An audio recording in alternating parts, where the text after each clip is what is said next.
Namaskar. In this episode of Dil Se, we're going to talk about a range of issues. Issues relating to the future of our country, issues relating to the nature of contemporary politics, issues relating to what's happening in West Bengal, issues relating to what's happening in the media, and other issues that will come up during the course of our conversation. But I have with me a very interesting personality. One of the most eloquent members of parliament in this country. He electrifies the house when he enters the house because we know something is afoot. Let me tell you a bit about him. He was an anchor, a quizmaster. As an anchor, he won 3 consecutive awards in the Indian Television Academy. He's written about 58 quizzes along with references. He's been in Parliament for 3 terms. He's the leader of the Trinamool Congress in Parliament. And I won't say he's a troubleshooter, but he evokes both respect and animosity. Respect for what he says and animosity also for what he says. So I have Derek O'Brien with me. Thank you very much for being here. Thank you, Mr. Sibal. You've really touched me with that introduction. And you deserve it. You deserve it. You're very Every kind. bit of it. You're very kind. And I must tell you, it's an honor and a privilege to be talking to you. I haven't done a television interview for the last 9 or 10 months. But as I wrote about a year ago in one of the columns I write for the Indian Express, that the time has come for the politician journalist. And you are India's first politician journalist because you have actually, you're a seasoned lawyer, we all know that, accomplished, but you've actually taken the initiative of doing this program once every week or twice every week. And you're truly, when the history of Indian media is written, you will be the first politician journalist. Well, I don't know about that. The reason why I thought of these shows, that I believe that the mainstream media, and we'll start with the media after I say this, I believe that the mainstream media is not bringing information to the doorsteps of Indian citizens. They are not being educated on the issues that confront our country. And if the mainstream media is not going to do it, somebody must. And therefore, that's why we have, the format is a conversation. I don't want to put anybody in the dock, but people must know what's happening. So let's start with the media because you're a media man as well. Yeah, but I would humbly like to disagree with you with a phrase you've used in your opening remarks. Do they deserve to be called the mainstream media? At best, or the legacy media, at best, this is some little media puddle. We must not call them the mainstream media because they are not the mainstream media anymore. They are not setting the narrative anymore. If you tell me when was the last time a top political leader, who's not in the BJP, went to any of these television channels, they're not going?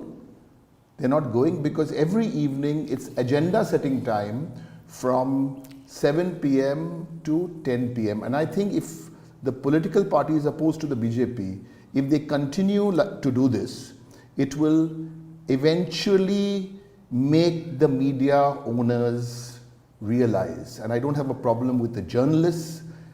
I have a big issue with the ownership. Why do you say that? Why do you say that? What can the journalists do? I mean, if I know of journalists on television still today who are doing primetime shows, I don't want to name them, but who are doing shows because they have to, one son has got to, the bills have to be paid for college education in the US. What will the journalist do? Give up his job?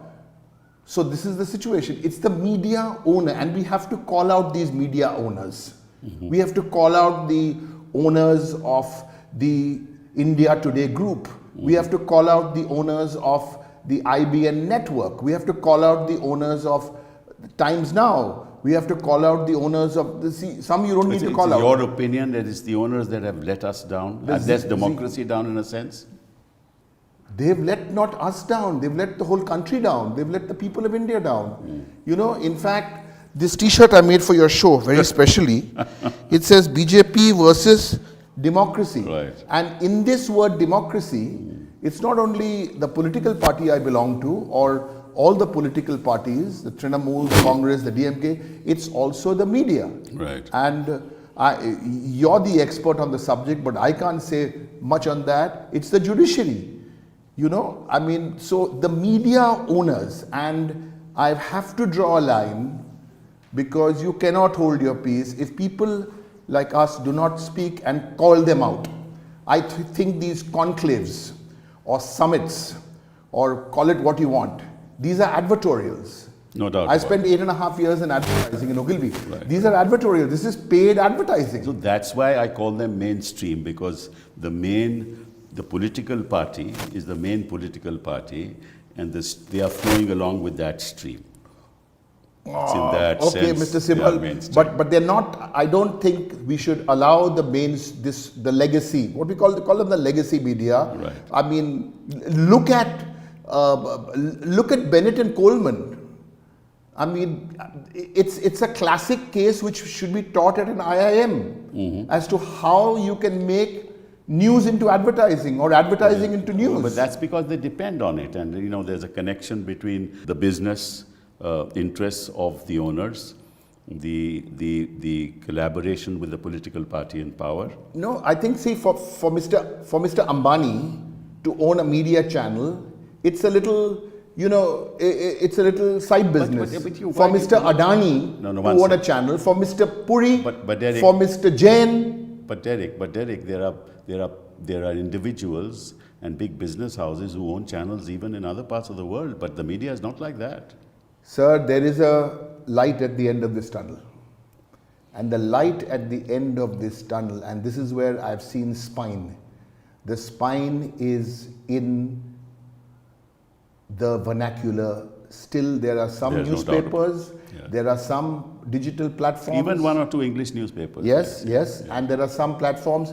And today, even today, I mean, there are so many independent people who are creating platforms. Yes. See, somebody like you have the resources, people can't get 1 hour of your time even if they pay money, but you're willing to do this pro bono because you want to do this. I mean, you're enjoying it. I can sense you're enjoying it more than the Supreme Court also. I don't know about that. In that sense. But you know, you're enjoying, and this is the way where we have to come and chat.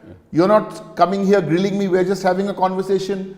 As a conversation, as you say. Now the focus is this. The focus is this, because doesn't matter. The seat sharing didn't take place. Right. In Meghalaya, we got 28% vote, but we still didn't get the seat.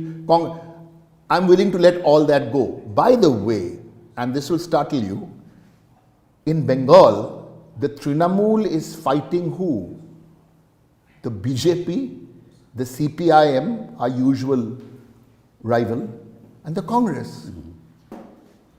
But we are still here in Delhi. Right.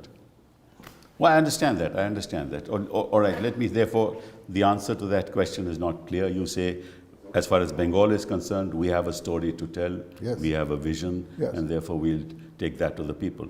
The fact of the matter is that in 2019, you got 33 seats in Parliament, for Parliament. 2014. 14, you got 34. 34. And 2019, you came down to 22. Yes. Right? Yes. Now, I'm not going to ask you about numbers. No, I can tell you about the numbers. Do you think the momentum is still on and it's going on? Okay, here's the story. In 2014, we got 34 seats. In 2019, we came down to 22 seats. They got 18.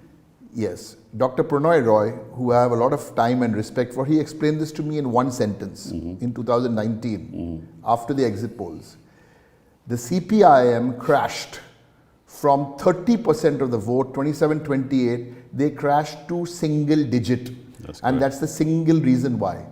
We also had to do course correction. Trinamool is not a know-all party.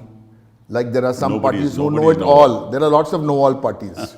We know we make mistakes. All right. We know we are not perfect. And this combination which we have of this lady with so much experience and struggle, and she's come where she is on her own, and her biggest battle in life has not been with the CPM. That's the second biggest battle. The biggest battle in Mamta Adi's life has been against the misogyny when she was in a particular party in the past. Yeah. We're not going there.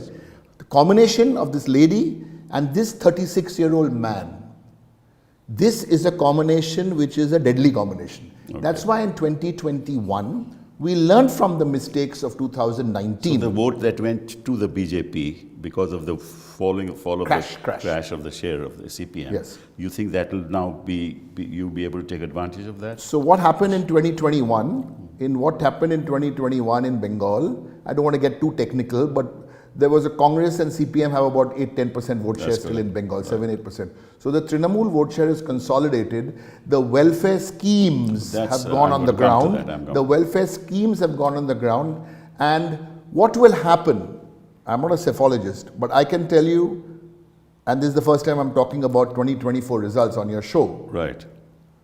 We are 22, BJP is 18, Congress is 2. That's how we come to 40. That's correct. Whatever number of seats the BJP gets in Bengal, Right. we will get double that number. Oh, that's We will get double that number. okay. This is not blabber.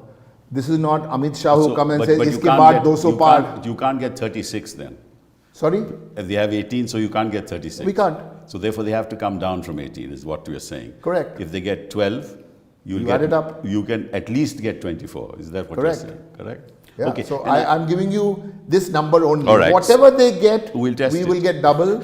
We'll test it. We'll test it. Yes, sir. But I think the great thing that's happened, and I've been reading about Bengal for quite some time now. Your Dware Sarkar scheme is really one of the biggest hits in West Bengal. Sir, you are now now you are sounding more like a journalist and less like a politician. You're doing all this serious research for your conversations. You can't possibly have a conversation without knowing what you're talking about. So Dware Sarkar is the scheme. 36 services at the doorstep of people. That's amazing. Yes, That's 36 amazing. services. It's called, means in English it would be, if we would translate it loosely, it would be door-to-door delivery. Exactly. So door-to-door delivery, 36 services coming to you directly from the government. And some amazing. of those schemes, etc. So it's welfareism. Right. It's welfareism, but the difference, we are not just, what would I say? We're not just delivering retail welfare services. That's not Trinamool. Right. Deliver the retail welfare services or the welfare services, but with an ideology, which is the constitution. No, I understand that. So it's not just. So I was just looking, you're telling people to register on the Swasth Sathi, the Khadya Sathi, the Kanya Shri, the Rupa Shri, 100 days of work, caste certificates, Aikya Shri, Jai Johar. And this is, I mean, to get these, give these services to the people at their doorstep is something that I don't think any politician or any political party has done so far. So, sir, these names you read out, well, unfortunately, for those who don't understand Bengali or not familiar with Bengal, these are all Bengali words, so they would not understand. But I'll just take two examples, so two samples from this lot. Two of them. Let's first take this scheme called Kanya Shri. It is for girl child, for the girl child. Right. And what do we have? 2 years after Kanya Shri was launched, came Beti Bachao. That's right. Beti Bachao spends 80% of its funds, guess on what? On advertising and PR. 80%. If you ask BJP, how many women's lives does it touch? They don't know. They can't tell you. Kanya Shri, hard number, 84 lakh girls' lives have been touched by Kanya Shri. United Nations gave it an award. The second one, just as an example, is this health card, which came 2 years before Ayushman Bharat. What is unique about the health card? It's not in the name of the But man. the amount is the same, 5 lakhs. Sir, but the beauty of it, it's not in the name of the man of the house. How it empowers. I'm not getting into that we send 40% of our MPs in parliament are women. That's at another level. Can you imagine the woman who is empowered, the card is in her name and for her parents. Right. So these are all the schemes because Trinamool, when this lady Mamata Banerjee came up with the name of this party in 1997, you know, in her own way, she also do that symbol of the party. That's her doing. Trinamool means grassroots, Right. and that's so. So to answer your question, in 2024, it is welfareism. It's not welfareism alone. Right. Or I don't know whether we call it welfareism or essentialism alone. It is also strong on ideology. On the 22nd of February, on the 22nd of January, Mamata Banerjee went and spent an hour at the Kalighat temple, but in the afternoon she led an all-faith march because this is Bengal. On Red Road, there will be the namaz. Well, We have Durga Puja, we have Christmas, we have everything. Well, that I quite understand now. The result of this is that even in the 15th Finance Commission, they have actually congratulated your government for having done very good work in the social sector. Right? So that's the positive side of it. The negative side is that you have a total debt of about 5.86 Yes, lakh sir. crores. Yes, sir. And your per capita debt is about 60,000. Right, sir. Right?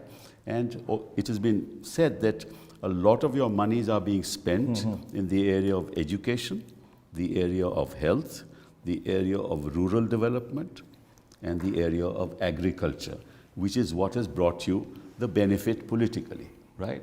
But you'll have to deal with the financial outcome of all this. How are you going to deal with that? Because not much manufacturing industry is coming into your Sir, state. let me now change gears a little since you brought up these Okay. since you brought up these numbers. Yeah. Before I give you any single number for Bengal, Right. we've given the BJP a challenge for these elections. Okay. After the 2021 elections where they were not defeated, actually they were annihilated because they thought of getting 200, they got 70 seats. Right. Now they're down to 64. Even though the Home Minister went there and said, "Okay, They were leading the campaign. Yeah. Mr. Modi and Mr. Shah were the face of the campaign. yeah, that's true." They must keep coming there because, and I'm not being cocky, they don't understand Bengal. They don't understand Bengal. The nuances, the culture. But let me talk about the numbers. Since 2021, this is cock and bull federalism, which they're calling cooperative federalism. We have said, how much have you given us for Manrega? The answer is 0. How much have you given us for Awas Yojana? The answer is 0. Why is that? Because they are depriving the people of Bengal. There are 18 MPs of BJP from Bengal, and that's why they will do very badly this time. The MPs themselves are going and saying, block the funds, block the funds. Now what did we do for Manrega? These are the facts. The government, West Bengal government itself, and this is as per the Act, who will know better than the Act, you have to pay in 15 days. That's correct. Okay, there may be 1%, there may be 1.5% of incomplete forms or whatever. Pay the other 99%. Right. The West Bengal government is clearing that amount of 6,500 crores, not will clear. Okay. Started clearing from 1st of March. And no contribution. No contribution from the center. Oh, I see. The West Bengal government is clearing. Total West Bengal government funds which have been given, 4,60,000 crores has been given to the union government. How much of our money is held up? 1,60,000 crores. So you're talking about that's why the debt, that's why the per capita. Now you come, yes, now. This is my old habit, so sometimes That's I fine, might. that's fine.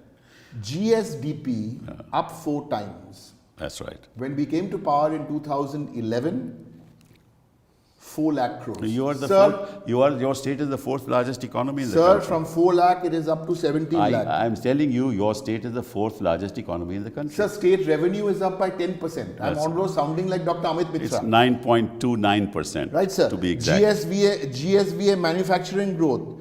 National average is 6.5, Bengal is 7.7%. And the one favorite I like to talk about is farmer income. Yes. Because Modi guarantee. You know the Modi guarantee, no warranty. Right. That's Right. our campaign in Bengal. That's Modi correct. guarantee, one side Modi guarantee, one side Didi guarantee. You decide. So Modi guarantee says he'll double farmer income. At current rates, he'll double it at 2030. Mamata Banerjee, the government, from 91,000 when we took over in 2011, it is now 3 lakh farmer income. So this concept where Mr. Modi has put out his guarantees and Mamata Banerjee, we've got Didi guarantee. That's a simple message to Bengal. Nothing more. You just put this out. Yeah, it's people-centric policies ultimately will win you votes. There's no doubt about that. And I think that that's the message that you are trying to give. But Bengal otherwise also is the largest rice-producing state in the country. The largest? Rice-producing state Yes, in the sir. country, right? Yes, sir. Fish, it is a huge economy based on fish. Then it's the second largest tea economy in the country. Then it's third in mineral production. Sir, in all this very good, there is also the soft side of it. You know, one of the largest boom industries, if I may call it that, set up by Mamata Banerjee's government in the last 10, 12, 13 years, has been the Durga Puja festival. Right. Crores of rupees. It's 1 week. It's become, it's much more than a festival, as she says so beautifully. Religion is private. Always should be. Festivals are for everyone. That's correct. And that is where the BJP are not understanding Bengal. They don't understand Bengal. But they understand the rest of India, northern India. You see, in the sir, north. understand, I don't know now, because I mean, Because they've got it's four allies. it's the opposite. It's the opposite in the northern belt. So I have to concede that in north, obviously, in west, and whenever they are up against the Congress party, I've got some data. Whenever BJP is fighting Congress, BJP wins over 90%. If there are 100 seats, BJP wins 92%. All we were saying at the India Alliance is that you fight the BJP and you improve your winning, your hit rate. Now the BJP, for example, they come across as, you know, they are a bunch of cowards. Modi and Shah, all flaff, all big talk, nothing. You hit them hard. You tell Modi and Shah, go and give, in the next 5 years, you're talking big, you're running how many state governments? Give LPG for the next 5 years free gas. Will they give? No. Lakshmi Bhandar. We have a concept, Lakshmi Bhandar. 1,000 rupees to the woman straight into a bank account. They want to give 3,000 rupees. Will they give in the 42 states? So this is the tactic. They create this.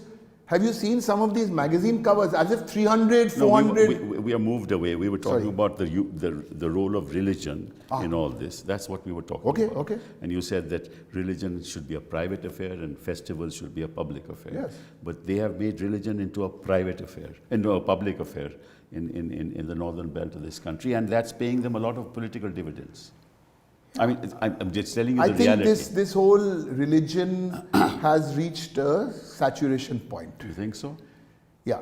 My observation, and this is not Trinamool, this is my observation as a student of politics, is whenever the BJP have moved from leader to leader to leader, say Mr. Vajpayee, and after that Mr. Modi, and then Mr. Yogi Adityanath or whoever, they keep going one step more to the right.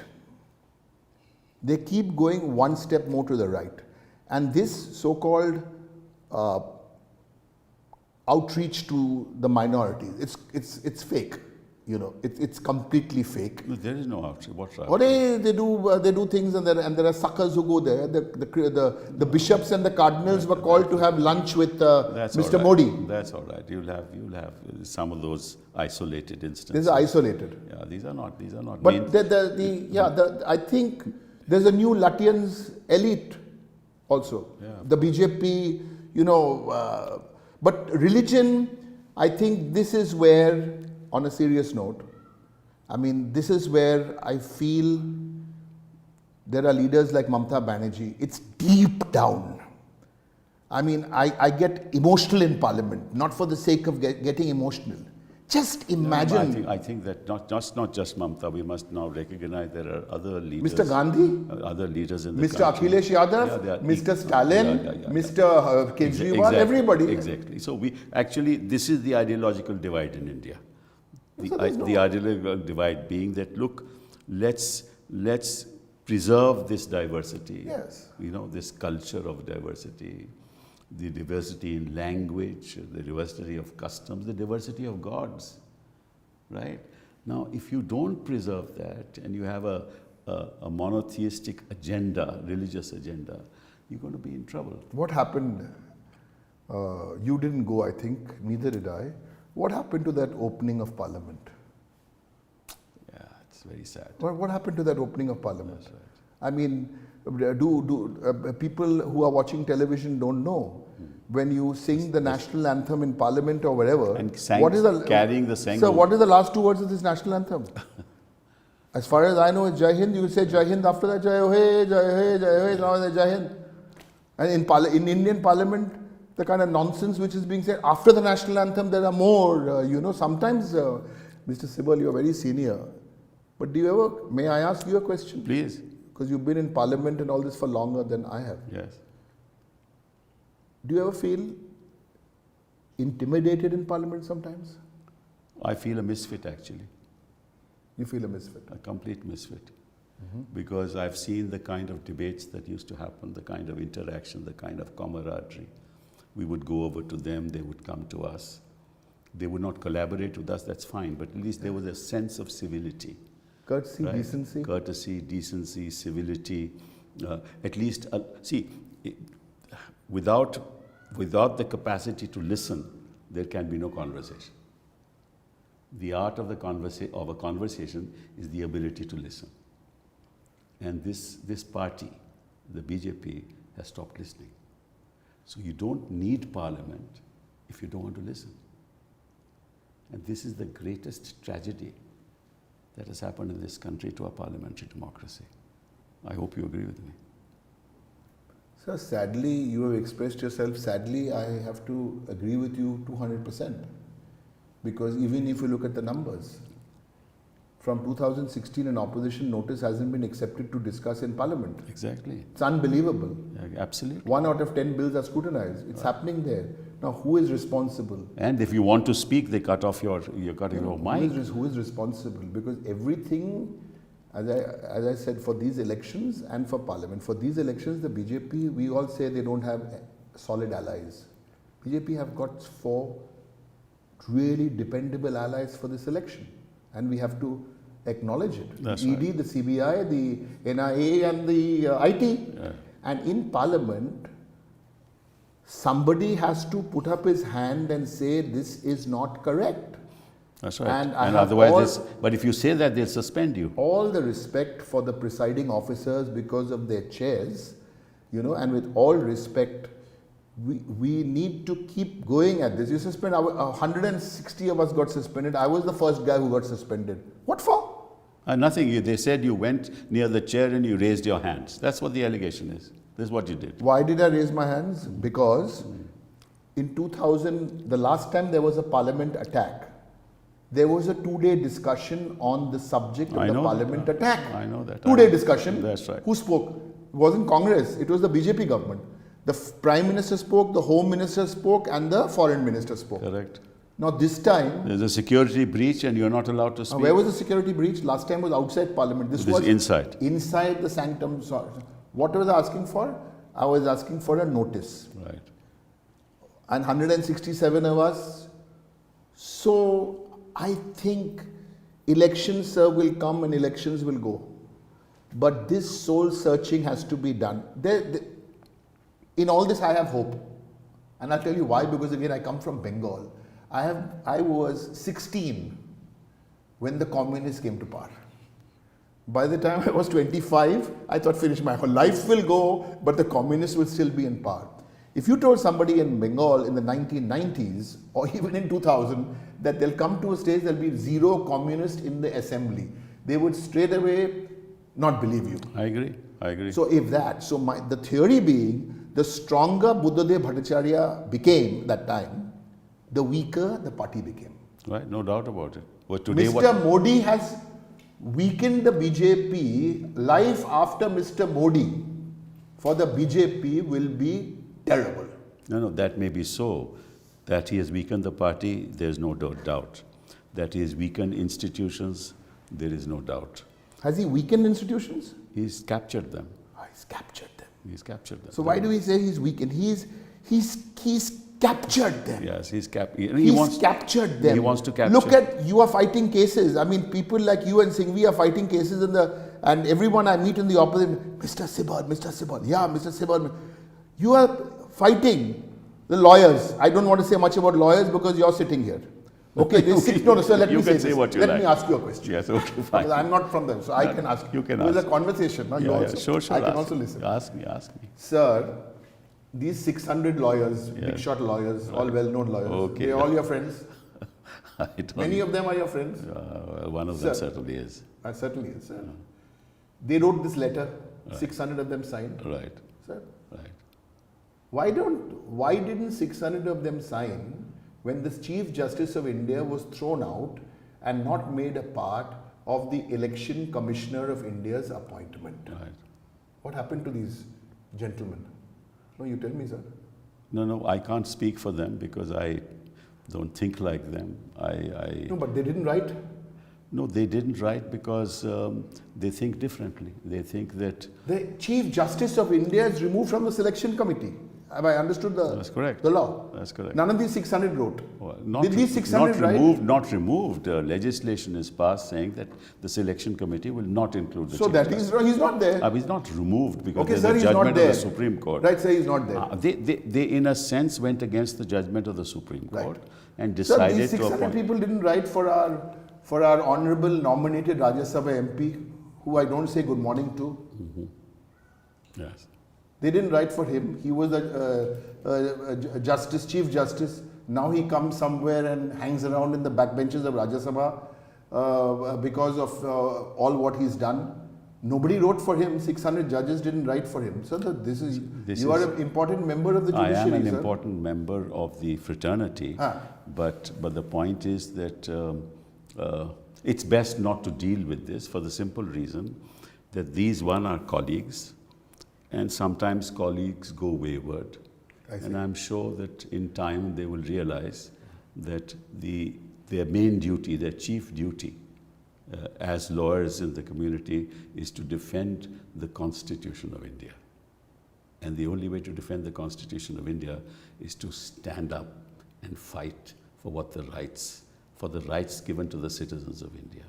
Sir, I'm enjoying this part of the interview more because I'm asking you the questions. No, but that's fine. But Sir, the way what happened to Mr. Kejriwal, would that happen to a governor in the US? I have said it is shocking. Why Kejriwal? Hemant Soren. Then?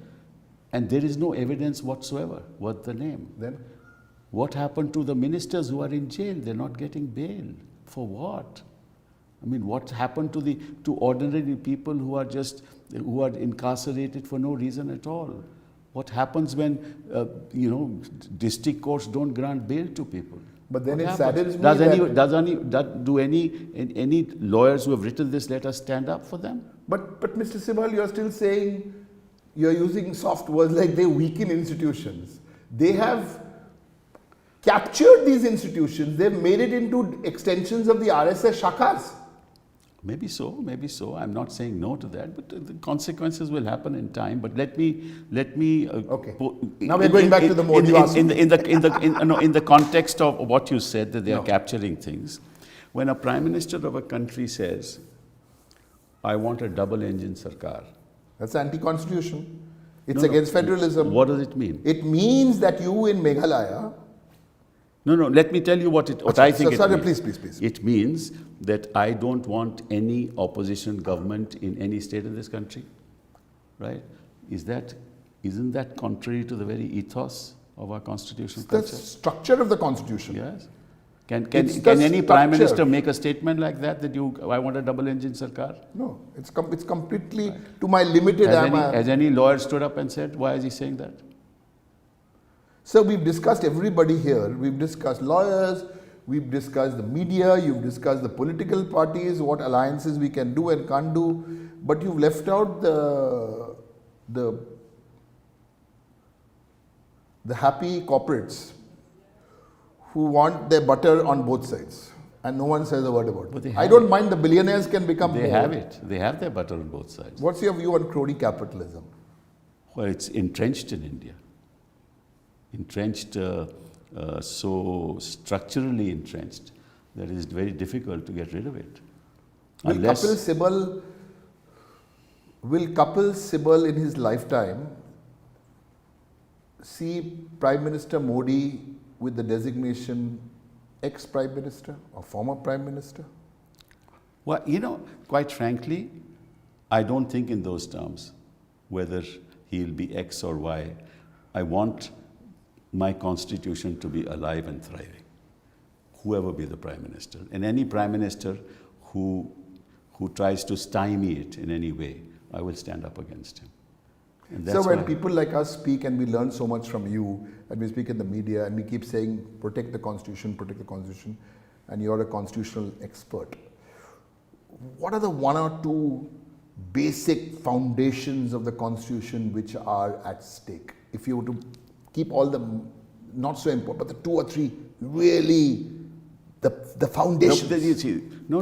What is at stake is the institutional pillars which stand in the way of excessive executive power, exercise of power. And what are those institutional pillars? The media, captured, right? The Election Commission of India, captured. The institution of governor, captured. Parliament, non-functional. Governors are long arms of the government. There is no institution, educational institutions filled with people of certain ideologies.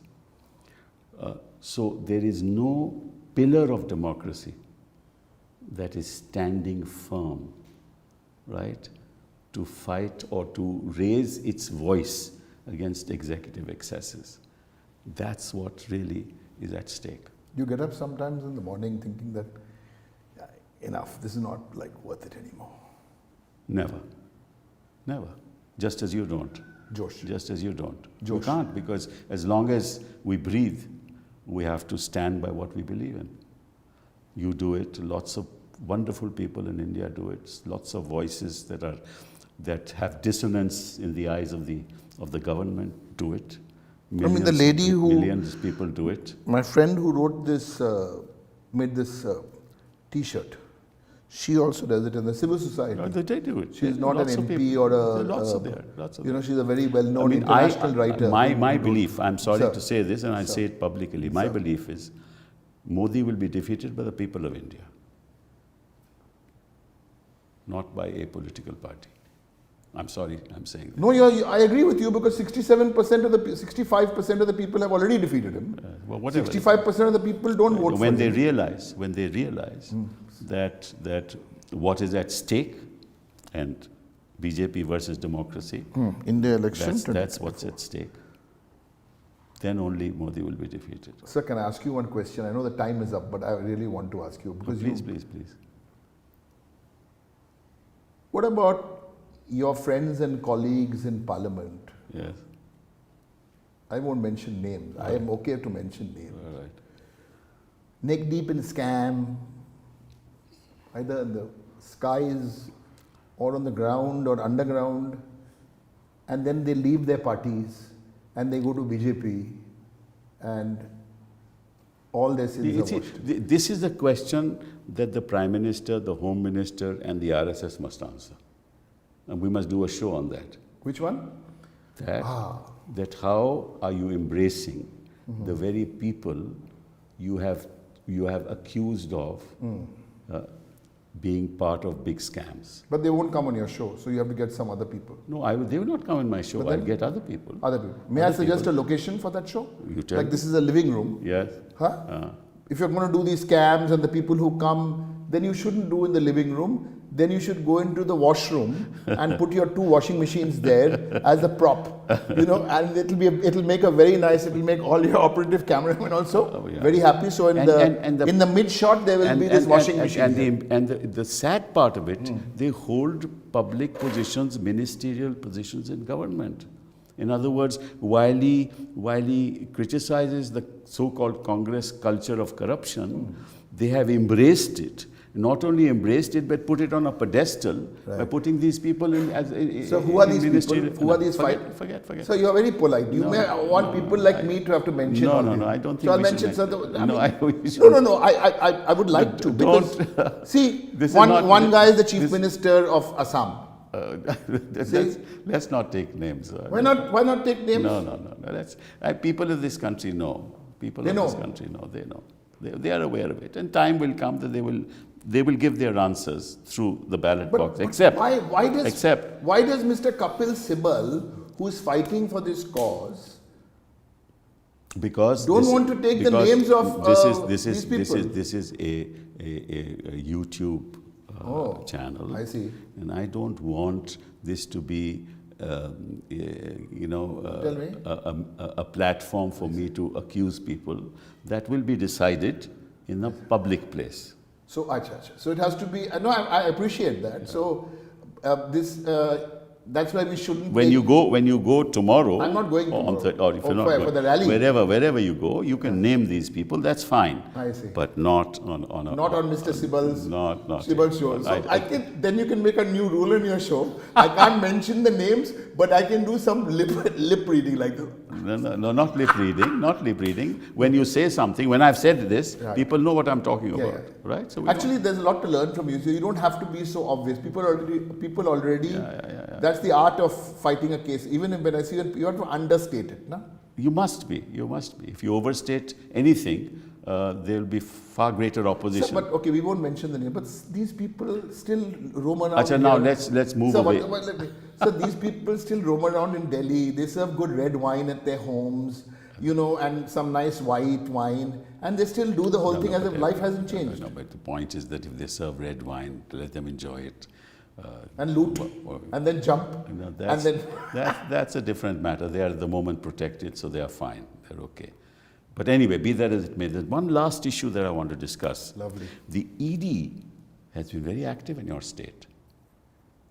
Very, very active. No, ED means? The Enforcement Directorate. Oh, is that what it's called? Isn't it? No, I thought it was called ED is election duty. Okay, so that's what it is. Yeah. So they are on election duty when they're in your state. They are on election duty. Right. They want to destabilize the polity. Yeah, they are not. I mean, it's common knowledge that they are on election duty. All these words like enforcement directorate and all are complete misnomers. They are on. And look at the way they have done their job. Yeah. Yeah. Completely. Independent. Mm-hmm. This thing recently, this Sandesh Khali, has been actually a matter of bit of concern both to your party and to us. What are the real facts? So there was one block in a parliamentary constituency. One Shibu and one Sardar are involved in all this. There was one block. I'm glad you asked me this question because I can. Because you people should know the other side of the story as well. Yeah, there is only one side of the story. The other side is a narrative which the BJP was trying to spin. As I said, Trinamool Congress is the first party to admit that we don't get it all right. Okay. If this person was involved, Shah Jahan, they say. What have we done to him? You've arrested him. 6 years. Arrest is the administration. I'm not interested in the administration. My party has expelled him for 6 years. Okay.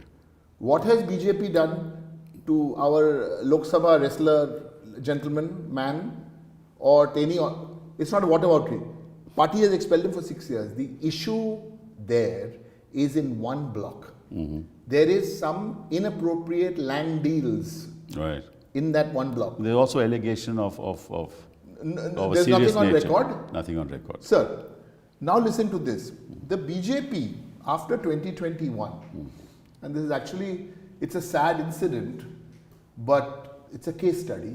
BJP were looking from 2021, when you look at the 2021 data, women in Bengal vote overwhelmingly in favor of Trinamool. That's true. So BJP were looking for an issue to spin. Okay. Now, they thought they would spin it. They thought they would spin it. And what has happened is, who is delivering the message of being the messiah for women? Modi, Shah, that leader of the opposition, Adhikari Private Limited. They are trying to spin it. These are not credible voices to talk about women and women's issues. On the other side, you have Mamata and her government. Okay. I'm going to give you a contrarian view. Hold me to it on the 4th of June. Okay. What happened in the block, there are some issues. The guy has got arrested. I can tell you, he got arrested. Why don't the other two, why didn't ED or CBI pick up the other two names there? Because of their surname. They weren't picked up. This guy was picked up. Right. So now what has happened is they cannot deliver on the women empowerment. Hold me to this. In that constituency, the BJP will be annihilated by 2 to 3 to 4 lakh votes. Oh, wow. That's the reality. So the narrative which is only spun in Noida. I'll hold you to that. Sir, you will hold me to this, and I'm repeating this for your show, 4th of June.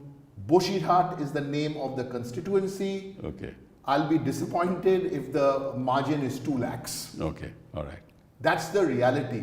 So Bengal, I'll tell you again, and I'm not one of those, I'm not a psephologist, nor am I one, braggart. I can tell you with all humility, in Bengal, as things stand today, in late March, early April, BJP haven't even announced their candidates for 4 seats. We're looking good for Bengal. And what we will try and do in the next 1 month, 2 months is, of course, focus on Bengal, but keep the dressing room charged. And when I say the dressing room, means the other parties. This actually, when we came back, you got to keep the dressing room charged, whether it's Kejriwal, Right. and everybody. In Bengal, we have in theater, when in the dressing room, you got all the actors must be charged to do the show. They all must be charged up, because these guys are actually like in school, the biggest bully we had in class is actually the biggest coward. This is exactly these guys. And the BJP, you're in parliament, I'm in parliament. Someone's lost his job in parliament. Nobody realizes it. Sacked. Who is the leader? I'd like to ask a quiz question. Who is the leader of the Lok Sabha from the BJP? Who is it, sir? You know that. Mr. Modi. Yes. Who is the leader in the Rajya Sabha? You know that. Who is that? You know that. Mr. Piyush Goyal. Yes. He's lost his job. That's okay. I'm just telling you. So I'm going back to the communist example. So why can't he lose his job? In BJP, everybody can lose his job except two. That's Everybody. fine. That's all right. Everybody. Nothing wrong with losing your job. Sir, I will tell you something. You're talking about capturing institutions.